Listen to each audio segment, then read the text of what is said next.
Hi again, everybody. Thanks for joining us today. My name is Kelly, and I am with the Colorado Office of Film, Television, and Media. We did a webinar this past Tuesday that mainly focused on SBA and PPP loans. And then after that, we got so many questions coming in about unemployment. So we reached out to CDLE, and thank goodness the Colorado Department of Labor and Employment is here with us today to answer some questions. We know that it's really been confusing and a little chaotic for the film and television and media community in particular, because most of you guys work on a contract basis and you also have W-2s, and there's just been a lot of questions about what to do in those scenarios. So if you do have a question that's a little more geared toward the Paycheck Protection Program or the EIDL loan, the Economic Injury Disaster Relief Loan, please refer back to the webinar that we had on Tuesday. It's on our YouTube channel, and it's also on our website, coloradofilm.org/webinar-series.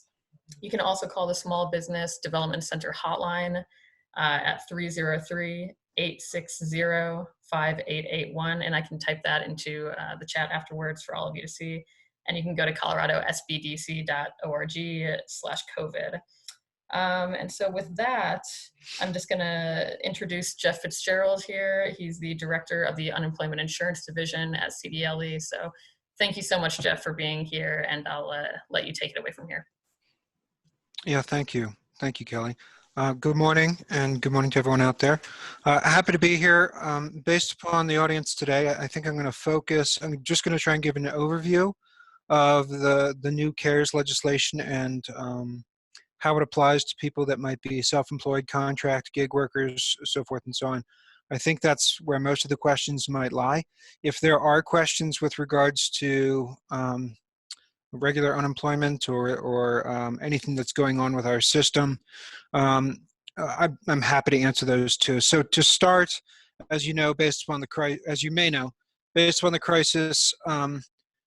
and the unique circumstances that are unfolding, Congress took action through legislation, and the President signed into law on March 27th of this past month, new benefits that extend to people who typically are not eligible for benefits. So regular unemployment insurance typically covers traditional employees.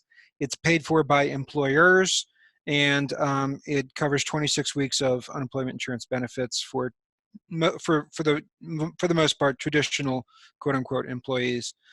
So based upon the uniqueness of the circumstance, Congress took action to broaden that through what's most notably called the Pandemic Unemployment Assistance. So the CARES legislation, again, which was passed on March 27th, has three basic elements that I'm going to go over. And then I'm going to talk about timelines here. So the three elements include benefits for those that are traditionally not eligible for regular unemployment insurance. Those might include people that have actually exhausted regular unemployment insurance, those folks that are contract workers or gig workers, or in some instances, folks who have unique circumstances due to the coronavirus, like I can't telework and there's a shelter at home order, and so I cannot earn money.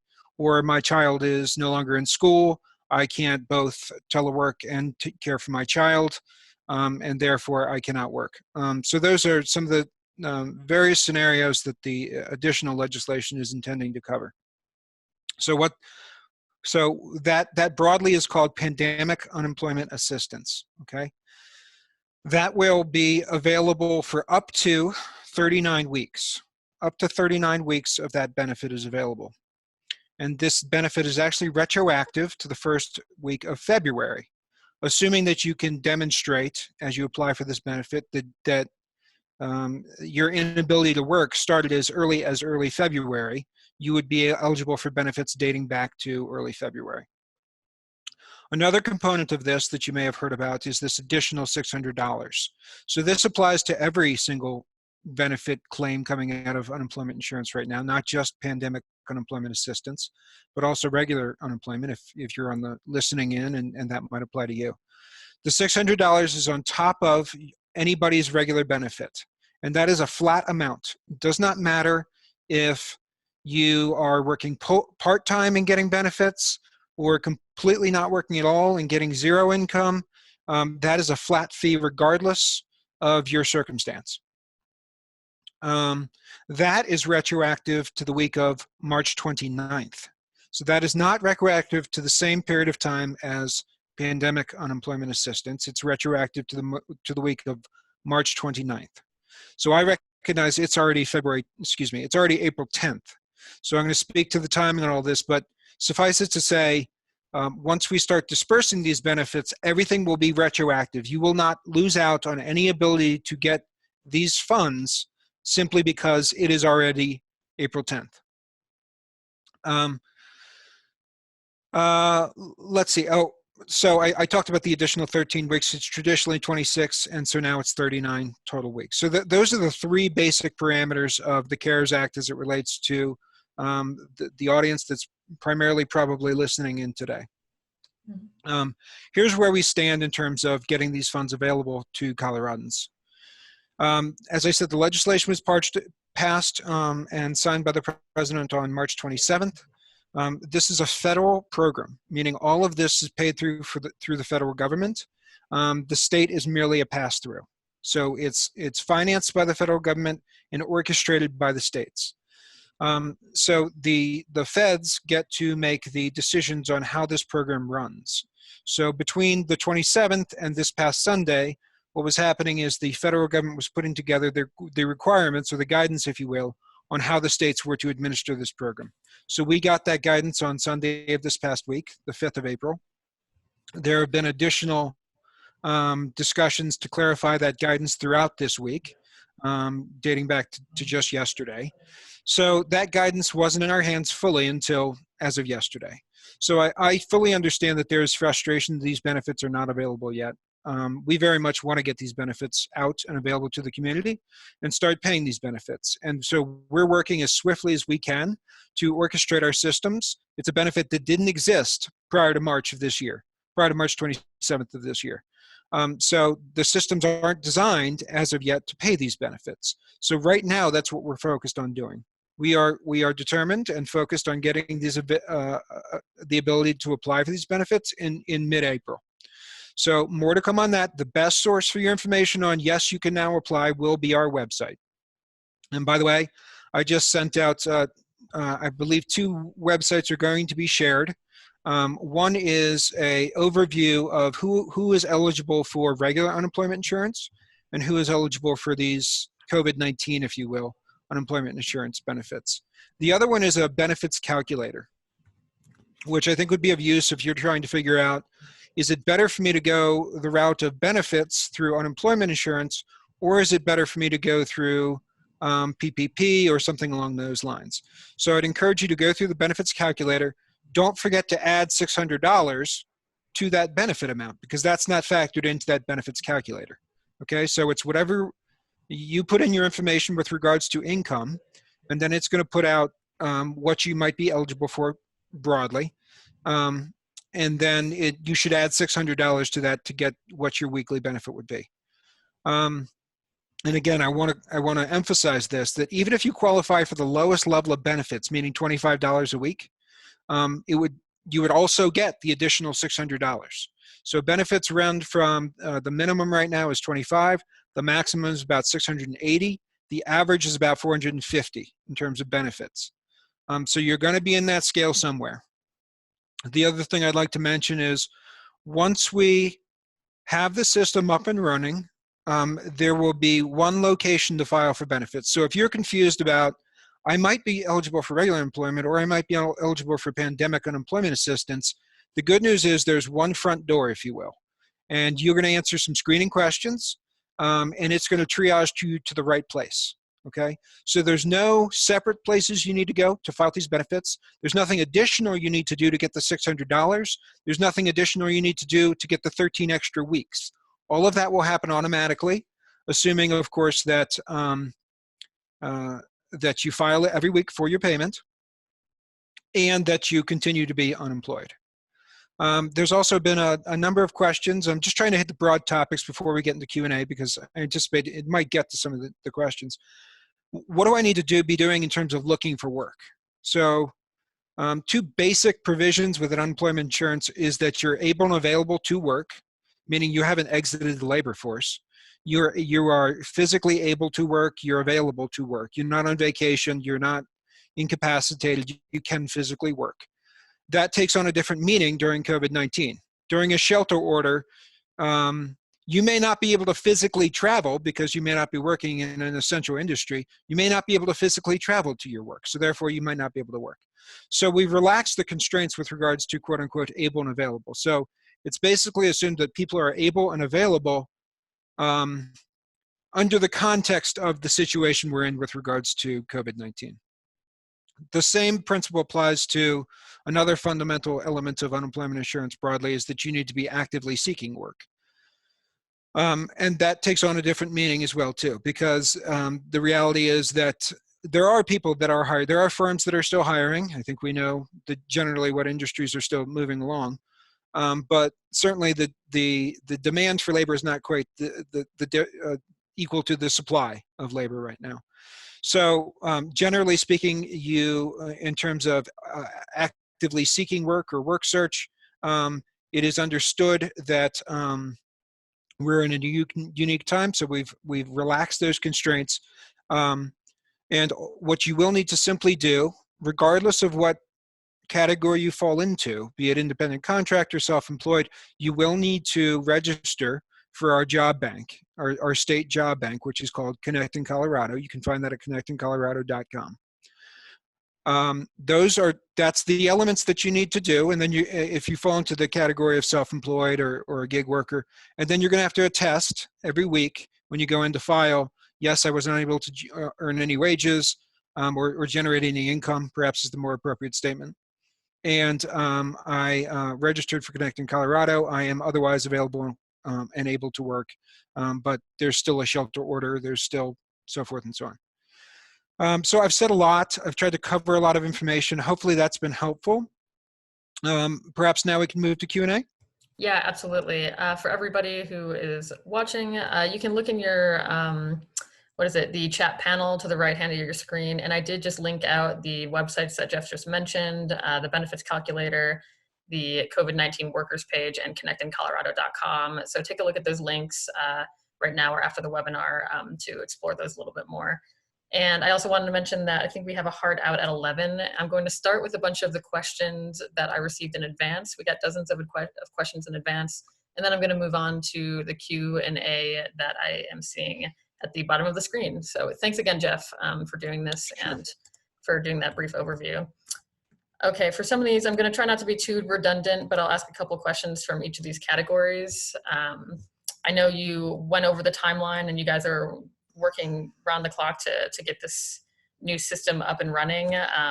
So I'm gonna maybe skip these timeline questions unless you have anything else to add in terms of when people might be seeing checks or when this new system for 1099 workers might be up. No, I'll just reiterate that we're working off the final guidance we got yesterday. We hope to stand this up in mid-May, so you're able to start applying for that. Between the time that you file, I'm sure that I'm going to get this question, between the time that you file and when you actually might see a check will be between 7 to 14 days. Okay. That's great. I'm going to take a couple notes of these things too, so I can send out responses to Q&A afterwards to everybody as well. Sure. 1 to 14 days. Okay. And then people have asked if benefits will be retroactive to the beginning of their losses. I saw that I heard that you had said that they will be retroactive from the first week of February. Can you elaborate a little bit more on what people might need to document those losses beginning from that timeline? Yeah, so if you fall in unique circumstances, because we don't have, in many instances for this population that we're talking about, we don't have an employer to bounce or to verify the information and to get, so to speak, their side of the story. So what you're going to need when you file is, one is your tax documents. Whatever you have that you use for your tax documents in 18 and 19, whatever's the most complete that you have, you're going to need your tax documents to verify your income. So be ready with that, okay? And then you're going to need to attest and there's going to be a statement of, that if you lie about this, it's fraud and it's a criminal act.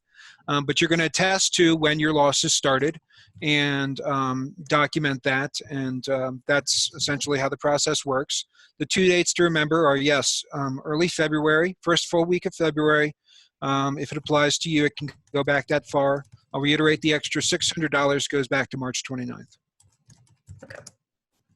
Thank you so much. Okay. I think this one is going to come up a lot, so maybe we can elaborate a little bit more on this 1099 versus W-2 question. I'll read this one out loud. It's a little long, but I think it's going to apply to a lot of people. I'm currently a sole proprietor business owner / independent contractor that only has one employee, which is myself.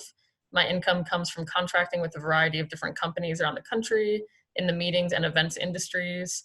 2 of those companies pay me like a regular employee, though I only work for them on an on-call basis. I do receive a W-2 statement from them at the end of the year. The other part of my income comes on a 1099 basis. I've recently applied for unemployment, stating my W-2 companies only. However, can I apply again for those companies that pay me 1099 wages? That's pretty complicated, but maybe we can just talk a little bit about how to file if you're a W-2 and a 1099 employee. Yeah, that's a more complicated scenario than traditionally we see. But the bottom line is that he or she should be eligible for benefits. Here's what I'll say about this. If this person has already submitted a claim,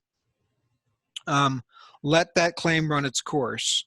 And what I want to emphasize is, when we start taking applications for these new benefits, if you already have a claim in the system, you do not have to refile. The only reason you would have to refile would be if you've already got a disallowance or a rejection of benefits notice from us either via your mail or via the U.S. Postal Service. So unless you've been deemed not eligible for benefits and you've got a letter from us, you will not have to reapply. Now, there's a unique circumstance going on here where this gentleman, I think it's a gentleman, filed only capturing his W-2s. So that's a slightly more unique circumstance given what's going on here. So that might have to be a one-off situation. If this gentleman feels like the award of benefits is calculated too low, that might be a reason to submit a new claim. For all the other individuals who haven't started a claim yet, who might fall into this situation, be prepared when you file to be able to document all of your income, whether it's, some of it's through W-2 or some of it's through other tax forms that you file through your own work. Okay. Thank you. I'm just making those notes. Also got quite a few questions, I think both coming in right now and before this started, about workers who have lost a lot of income, but not all of it. And what do they need to document loss of income, but not, they're not totally out of work. Yeah, so people who have lost partial income will be eligible for benefits. The equivalent on the employee side of the house is if you're working less than full time, which is deemed at 32 hours a week, you are eligible to apply for benefits. Every circumstance is different in terms of how much benefits you might get. But the same notion applies for independent gig workers, so forth. If you're only generating part of your income, and again, that'll be essentially verified through your attestation. Okay. And would you suggest anybody have PDFs of emails or anything of people canceling gigs on them? Do they need any kind of verification in that sense? I would have those at the ready. If the department comes back and is seeking more evidence of any impact to your income, it's very helpful to have those. To simply get the process started, you will not have to apply for the benefits, you will not have to have those scanned in and ready. Okay, thank you. Let's see, we have a lot of questions along that same vein. We also have a lot of questions about estimating future losses. Can you speak to, you know, are people able to file by estimating future losses if not everything has been canceled yet, but they know it's kind of coming? No, so the way the system works is it's a retroactive system. So you're going to be, if you're in pandemic unemployment assistance, you're going to be filing weekly. And what'll happen is, and the earliest you can file for the week prior is going to be Sunday.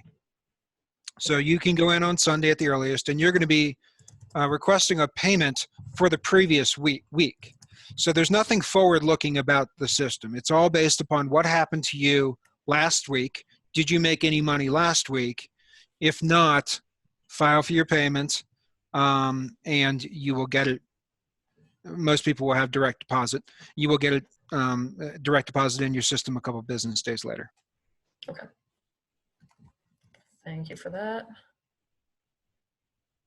And let's see. So I'm getting this a lot too. I apologize if this is already asked and answered. But for those independent contractors and sole proprietors who are, they're the only employee, are they better off applying for unemployment benefits or for the Paycheck Protection Program? Can we just go over that one more time? Yeah, I didn't really go over it. Okay. I will start by saying I am not an expert in PPP. Right. So I encourage you to go do your own research. But what's very, very clear is that you can't be getting both at the same time. So you need to go in, do your analysis of what might be the costs associated with and the benefits related with PPP, and then also send out the benefits calculator. I encourage you to go in there, type in your income amounts. It'll spit out a number to you. Add $600 to that, and I would go through that derivation at an individual level to find out what direction you might want to go. Okay, great, thank you. And let's see, let's go over to some of these questions that are coming in right now and see if we can answer any of those. For everybody who's watching, we have over 100, like almost 150 questions right now, so I apologize if we can't get to yours specifically, but we're going to try to pick out the ones that might be relevant to the widest audience. This one is asking, I haven't filed 2019 tax return yet. Can I use 2019 1099s? Yes. So I would be prepared with your 2018 filing as well as your 2019 1099s. Okay. Thank you. And this is one that might be applicable to a lot of people in the arts sector. Do any grants that you've received affect your unemployment status? Do any grants that you receive? So this falls into the category of non-traditional things that we don't typically see. Okay. So basically, the system is going to take into account any sort of income that you are generating. So whether that, if that grant is essentially your income, then that's going to be factored into your level of benefit award. Okay. That works.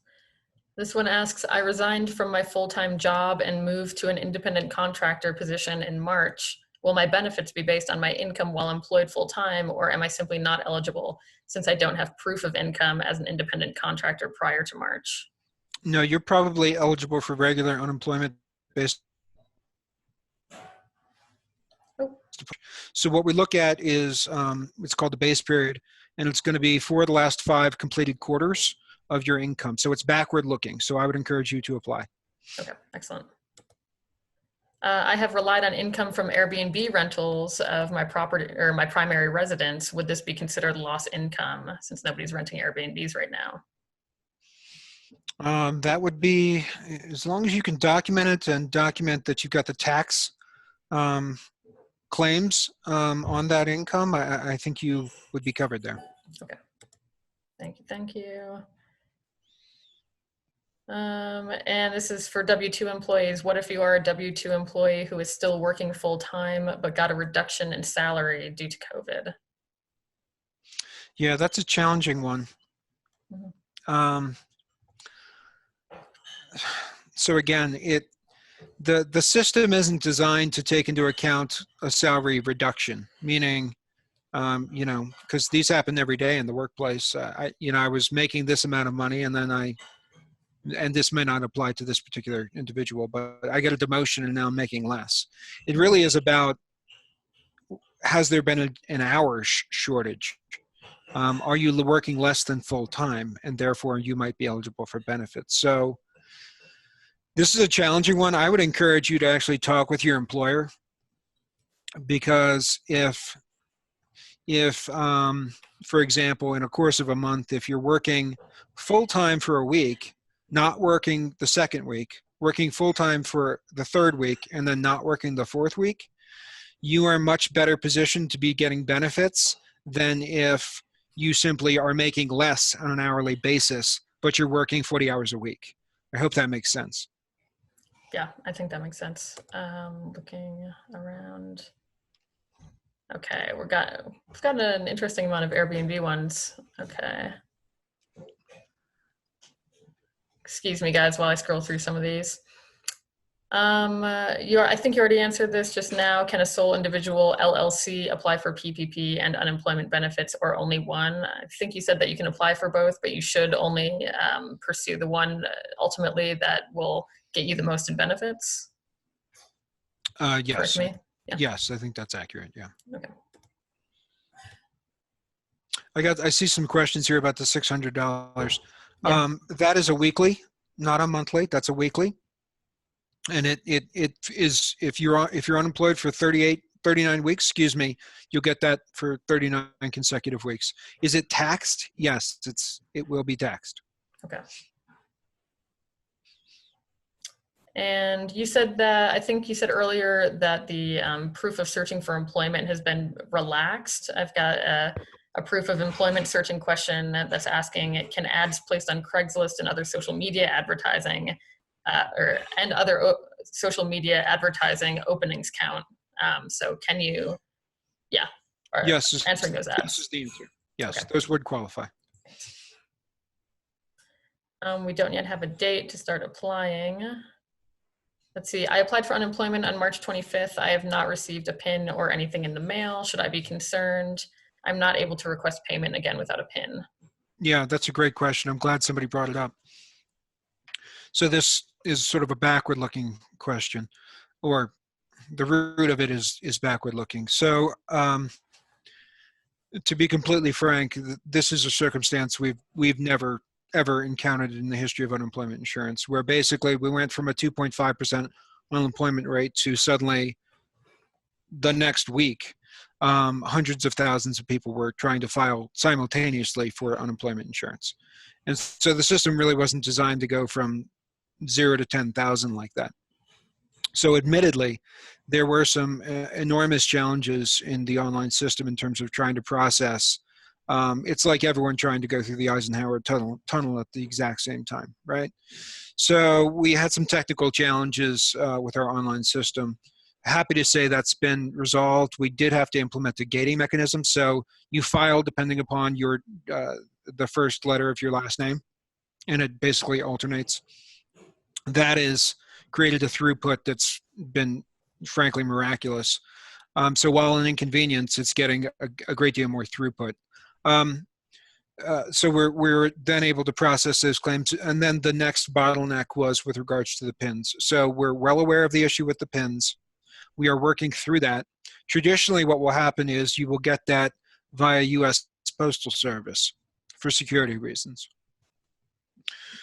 Given the uniqueness of what's going on right now and this person's issue, we are now moving to emailing those out. So little tip, if you haven't filed yet, the email address is not a mandatory field, but I really highly, highly encourage you to fill that out. So and opt in for all electronic communication is the fastest way to get what you need in terms of all the communication from us. So if you have not gotten your PIN yet, we should be emailing it to you. However, if you want to be proactive about this, and you'll find it in one of the links that was sent out, if there is a little blurb on the website about if you have not gotten your PIN and you need to file for payment, click this button and we will generate a new PIN for you and send that to you. So if you're stuck in that sort of limbo area and you're nervous about it, I encourage you to click that. on the website, and we'll get a new pin out to your email. Thank you. Is it safe to say that if somebody has filed and they haven't gotten it yet, their information is in the system, then it's just that there's such a backlog going on. They don't need to resubmit all their information. So if you filed online, and if it went through successfully, you would have gotten the confirmation. If you have gotten the confirmation, you do not have to refile. Instead, if you haven't got your PIN, go on the website, click that yellow button, and we'll send you a PIN. Thank you. Okay, this one has to do with Schedule Cs. If I have a Schedule C for tax purposes, do I claim my actual net income for my income after expenses? It is a huge difference. I'm not sure if this, yeah, that's all I got from that question. So ideally, you'd have a document that will demonstrate your gross and net income. We're going to want you to submit the entirety of that tax document into our system. Okay. I'm looking around. I am anticipating a check from a client for work performed in January. Will that be considered current income for purposes of unemployment benefits? It's all relative to the week that you're claiming. As I said, it's all an analysis of what happened to you the week before. So however you traditionally in your model claim your income for weeks for prior work, however that traditionally works for you, is how I encourage you to move forward on that. Okay. I'm getting a lot about the PPP and unemployment, which I think we've answered. Going down. Let's see. Do I have to claim Social Security payments when filing for unemployment?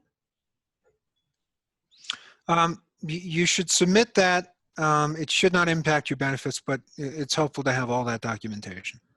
Okay. And I'm seeing some notes too saying that the link that I sent did not work. It's connecting ING Colorado, not connect in, I think. So let me just resend that. Connecting Colorado. Does that sound right? Connecting Colorado, yeah. Yes. Okay. Good. Self-employed. Yep. Answering these ones. This is a good question. Is the stimulus, the federal $1,200 stimulus deemed income whenever that arrives? Will that affect unemployment benefits at all? You know, that's the first time I've encountered that question, to tell you the truth. I'm going to have to take that back to the team and get you an answer on that. Okay. I don't know the answer to that. That's a great question. Yeah, that's good to know.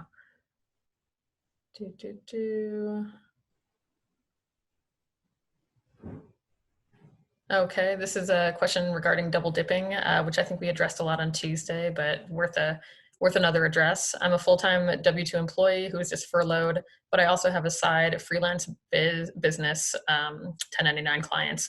Can I apply for unemployment for both my full-time job and my freelance business, or would that be considered double dipping? So what I want you to do, I think the best thing to do, the most honest thing to make sure that there's no fraudulent activity, is to wait for the pandemic unemployment assistance.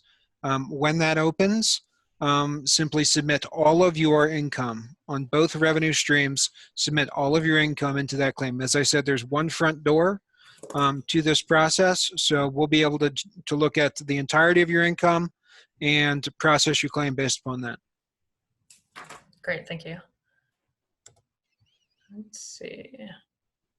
What if okay, this is maybe for students and people who are getting their career started. What if I lost my first job and do not have work history? Mm-hmm. Yeah, so the pandemic unemployment assistance actually is intended to address folks who have a limited work history. So you're most likely eligible for benefits at the lowest level probably, at the benefit amount, but also, again, bear in mind that you'll be getting the $600 weekly on top of that. So I encourage you to file even if you've got a limited work history. Okay. Thank you. Do, do, do. Some folks looking for the websites. Bear with me. Thank you, guys.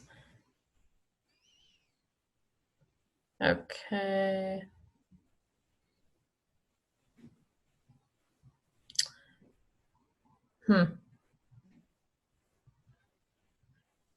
I don't know. I'm an independent contractor for TV and film. Will the claims, the gear that I bought from my business, a factor in when applying for benefits? So if you're an independent contractor, does your overhead, your equipment, I think these kind of things factor in any way when you're applying for unemployment assistance?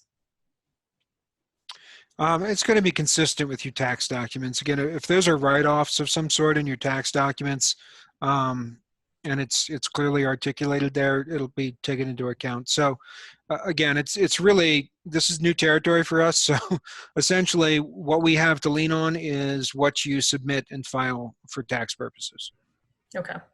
Kind of on that note, because there are so many unique circumstances obviously out there and that I'm reading right now, somebody asked if there's an opportunity in the application process to kind of explain one's case, and to have that on record if they are missing documents possibly, or if they just don't have everything quite yet. Is there any kind of like personal statement on the application? There's some limited notes that you can make, but nothing super expansive in terms of articulating sort of long narratives about perhaps some of the uniqueness of your circumstance. Okay. I will state that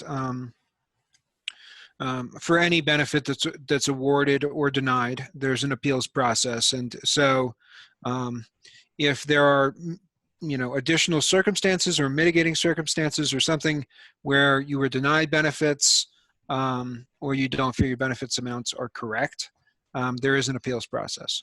Okay. I can know that. And I just saw a question about unemployment in general in Colorado, and I'm wondering if we can maybe just kind of look at how that's changed for a couple minutes for anybody who missed the first couple minutes of the webinar. Do you have a current figure on the state unemployment rate? I know it's changing every day. But I think somebody read it went from 2.5% to 10%, or whatever your best guess might be. Yeah, so the official numbers on unemployment rate won't be out for some time. It was 2.5%. What our official numbers are the weekly claims loads that come out every Thursday morning, and so essentially over the last 3 weeks, unemployment insurance claims have gone up by 125,000 people. And that's week ending April 4th. So that's the data that I have that I can report that's accurate. But the unemployment rate actually is reported on a very lag cycle. So that's not going to be available for some time. And I can't speak, I'd be guessing if I put out a percent. Okay. Thank you. Do you know if the $600 extra from the pandemic unemployment insurance is going to be taxed right away, or will that be taxed at the end of the year, or can you choose? That's going to be up to you. Both you can choose the rate that you want it pre-taxed, but that's going to be up to you. But it's going to be pre-taxed, yeah. Okay. Looking around.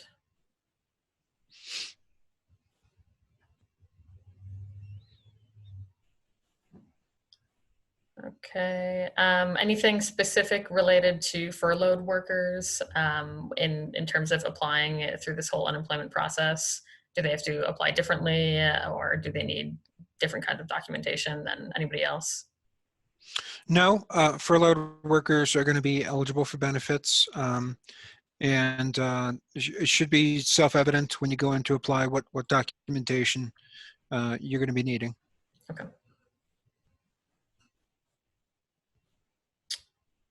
Let's see. Will there be an announcement when the pandemic unemployment insurance goes live in Colorado? Absolutely. Absolutely. Yeah. It'll be very prominent on the website. There'll probably be a press release on it as well. Okay, and we over at the Colorado Office of Film, Television, and Media will definitely disseminate that through our newsletter and through our social media channels as well as soon as we hear about it. So thank you. I've got a couple people who are concerned about the extra $600 unemployment insurance affecting disability or Medicaid payments. Do you have any information on that? I am not an expert in either of those categories, but yes, generally speaking, I'm vaguely familiar with what's called the cliff effect. And yes, any benefits that are collected through unemployment insurance are absolutely taken into account for other benefit programs. So yes, that is something that's an individual type scenario. So I can't speak to it holistically, but you're going to want to look at how that might impact your benefits in other areas. Excuse me. Can you define what the cliff effect is? I haven't heard that term before. Oh, the cliff effect essentially is just what we discussed, which is I actually earn too many unemployment insurance benefits, and so therefore my disability benefits go away, or I no longer am eligible for food stamps. So it's actually a scenario that happens quite often for those that are in poverty or near poverty circumstances, and it can be very, very challenging. But it's a confluence of benefits coming together to overall, in some instances, decrease the availability of the totality of the benefits. Okay, thank you. Yeah. I've got a couple others. Here's a question about backlogged checks. If I have backlogged checks coming in from work performed months ago, will this affect my current perceived weekly income? Should I hold off on cashing these checks lest it affect my perceived income? Yeah, I tried to answer this question as best as I could earlier. I would say whatever your normal procedure is for whatever the lag is and how you normally handle, I did this work in January and I'm getting the check in March. However you normally take that into account in terms of your monthly earnings, I would encourage you to do the exact same thing in this scenario. Bottom line is that if you're eligible for up to 39 weeks, that period, whether it starts on X date or Y date, it all is 39 weeks. So whether you cash those checks and you're not available and and therefore you can't get benefits this week, or whether you hold on to those checks, you're going to have to claim that revenue at some point during the course of your stay potentially on unemployment. Okay. Thank you. This is a good question that we get a lot about the SBA, the EIDL program and the PPP programs. Is there a chance for the funds to run out in terms of unemployment? Is unemployment going to run out? No, that's not. The system is essentially backed and guaranteed. There's no concern about. Now, there are date limits. I'll be clear about that. So pandemic unemployment assistance, again, it's retroactive to the first week in February, and it extends currently through December. So the program might simply end, but they're not going to run out of money and stop paying it in October, for example. Okay. So the extra $600 is going to be done in December as of right now, but unemployment is not going to run out, like the baseline unemployment. Is that what I'm hearing? I'm sorry, say that again? That the extra $600 pandemic unemployment insurance might have a stop date, say December 2020, unless they decide to change that. But unemployment, the baseline that we get through the state, is not going to run out. So actually, let me clarify, because you bring up a good point. And I hadn't mentioned it earlier, so I apologize. No, please. Because a lot of intermingling of terms and benefits, and so I want to be clear about start-end dates. What's called the baseline for, I think the vast majority of the audience here, is pandemic unemployment assistance. That's the benefit you'll most likely be on if you're a gig worker, for example. That program runs from February through December, broadly. And it will not stop paying if you're continue to be impacted by this through that time period. The $600 additional, Mhm. and I should have mentioned this earlier, I apologize. The $600 additional right now is available from going back to March 29th, and as it stands right now, runs through the end of July. Gotcha. Okay. That could be extended by Congress. I don't know. But right now, that 600 additional only runs through July. Okay. Thank you. That's a really good clarification. And I apologize if I missed anything along the way as well. No, I failed to mention it, so thank you. That's all good. Let's see. I think. Okay, if you work for 1 week, or if you work for a week here and a week there intermittently, does that push out the 39 weeks that you're eligible for? Say if you are eligible, you've already taken 2, you've got 37 weeks left, you work a week, do you still have 37 weeks left Yeah. after that week? Okay. Yes. Okay, good to know. This is a very good question. Who can people speak to in the unemployment office right now? Okay, is there a hotline that we can call for unemployment, or are there just representatives that we're able to call or email if we have any questions following this webinar? Yeah, so we're taking steps to augment our resources to get calls answered. Bottom line is, I'm not making excuses, but I'm just going to be very pragmatic about this. We went from 2.5 unemployment, and we were staffed and budgeted for 2.5% unemployment. And so I had a call center that was effectively servicing appropriately that level of demand, and that literally increased or increased dramatically, I should say, over the course of a weekend. Yeah. So there are thousands of calls coming into our call center. We're endeavoring to do the best that we can to answer those calls. I will admit right now that it will be challenging to get through, and once you get through, you might be on hold for quite some time. We have doubled the size of our call center since all of this unfolded. We're looking to contract out additional support for, we just can't even scale up fast enough is the bottom line. And we might bring on a third party to help to triage some of these calls. So we're aware of this challenge. We're doing our best to get a capacity such that we can effectively meet this demand. So if at all possible that you can get your questions answered via the web, via our website, I would strongly encourage you to do that. We've already created that backdoor relative to the pins. We were getting a number of calls relative to, I haven't got my pin yet, and so therefore I can't request payment. So hopefully that eliminates all that sort of calls. The other thing I would mention is if you don't know about it, you can work through your local workforce center. You can find those online. Just type in Colorado Workforce Centers in Google. It'll bring up a list depending upon where you live. They're throughout the state.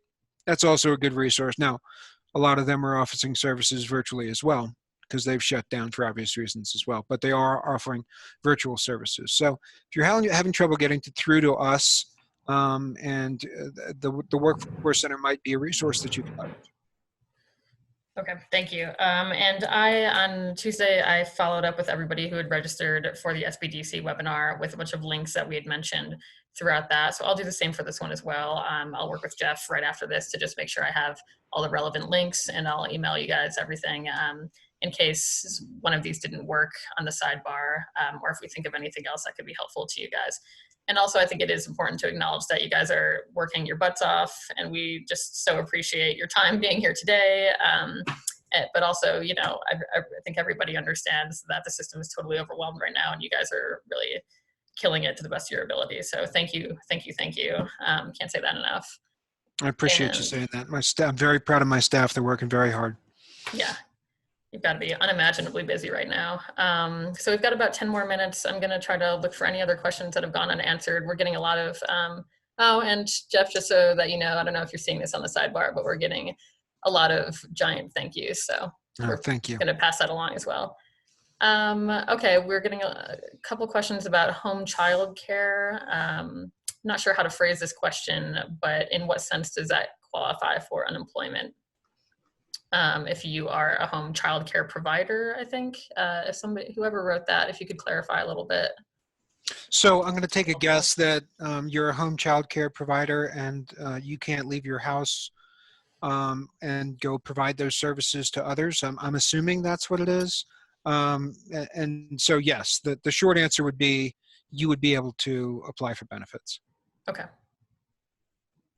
Okay, thanks. Yeah, I'm trying to find where that went. Um, okay, this is a good question about commissions. When calculating and inputting income into the application, and maybe this is a part of the benefits calculator, I'm not sure. Should I include commission that I earn or just base pay? And others in the restaurant industry, should they be including tips? Yeah, all forms of compensation and revenue. Okay, awesome. Okay, going back to the home child care question just really quickly, somebody asked if we have a few families not coming in and not paying, can I apply for partial unemployment insurance? Yeah, I'm not sure how to phrase that one either. So I'm taking it that this individual, they run something out of either their home or a neutral place, and people come in and drop in their children, and they would Yeah, look after them. Yeah, if again, if it, um, that would be a model where it's a self-employment or your own business, and you've had a discount in your revenue streams. mhm, You would be able to, and it's based upon the shelter order most probably. So that's specific to COVID-19, and you would most likely be eligible for pandemic unemployment assistance. okay, thank you. This is a question about minors working. I'm working with high school students who were all employed through a paid apprenticeship program, but they're not allowed to report to school or their employers. Would these high school students qualify for unemployment? No.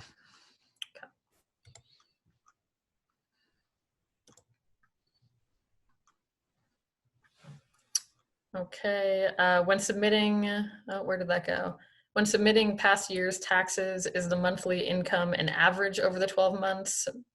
This person is a seasonal worker or their income varies by season. Do they put together an average or maybe take the highest or the lowest from what they've made?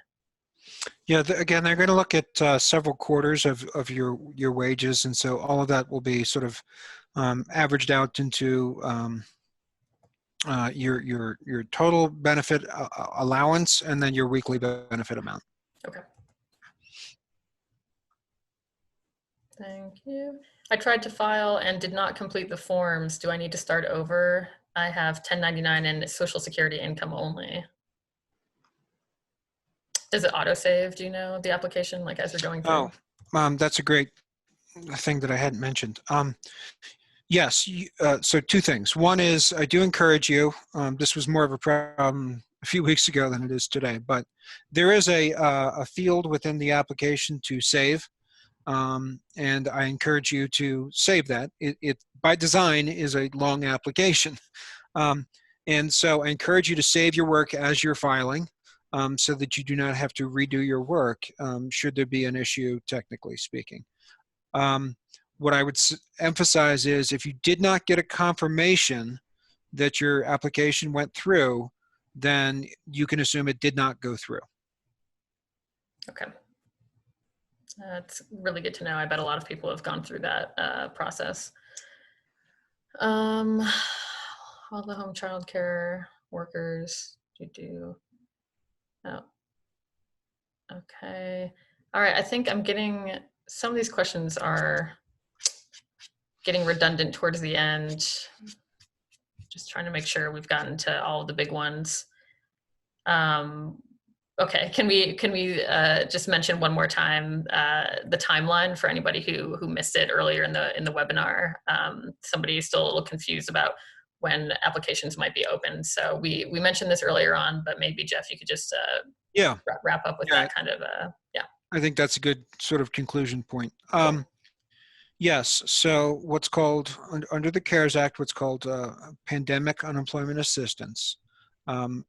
That is, we're not yet ready to take those claims. We anticipate mid-month, this month, to be able to take those claims.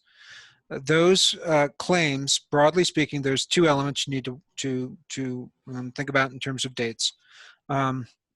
There's the base pay, which is pandemic unemployment assistance. That is available for anybody who was impacted going as far back as the first week of February, and right now it extends through all of December. So that is the duration for those benefits. Now, you will be able to, with proper documentation, of course, you will be able to claim for weeks that have already passed. So, for example, if March 15th is a big date in people's lives in terms of this is when the world really turned upside down. So even if you're filing on, for example, April 25th, you'll be able to backdate your claim to March 15th if that was when you were able to when you were first impacted by that. So don't worry about the fact that your revenues, you saw a decline in your revenue a month ago and you still haven't filed. You will still be able to file for those benefits. So we will pay you retroactively for those weeks. The other thing that is timeline based and is another source of benefits is the additional $600. That's a flat fee. There's nothing additional you need to do for it. You don't have to apply for it separately. That is a flat fee that is being tacked on to every form of benefit right now. The period for that is March 29th through the end of July. So it's slightly confusing. So for example, if you make a claim that goes back to March 15th, you're eligible for that base benefit. You will not get an additional $600 on that week for the March 15th because the additional $600 only starts as of March 29th and runs through the end of July. And then the total duration of benefits under pandemic unemployment assistance is 39 weeks. Okay, great, thank you. I'll just wrap this up then by repeating a couple things that I said in the beginning of the webinar. Namely, if you have any questions really specifically relating to the EIDL program or the PPP program, please refer to our webinar from Tuesday with the Colorado Small Business Development Center. You can find that on coloradofilm.org/webinar-series. You can also call them at 303-860-5881 on the small business hotline, or go to their website, which is coloradosbdc.org/COVID. I'm going to try to come up with a list of frequently asked questions that I can email out to all the registrants from today's webinar. Hopefully by the end of the day or early next week, I'll get that to all of you guys, as well as all those links that we mentioned today. And I also often get the question, is this being recorded? The answer is yes. If you need to refer back to this webinar, you can go to our YouTube page, which is on the website I just mentioned, coloradofilm.org. You can find it there, and you can watch through this webinar or share it with other people who would find it helpful or relevant.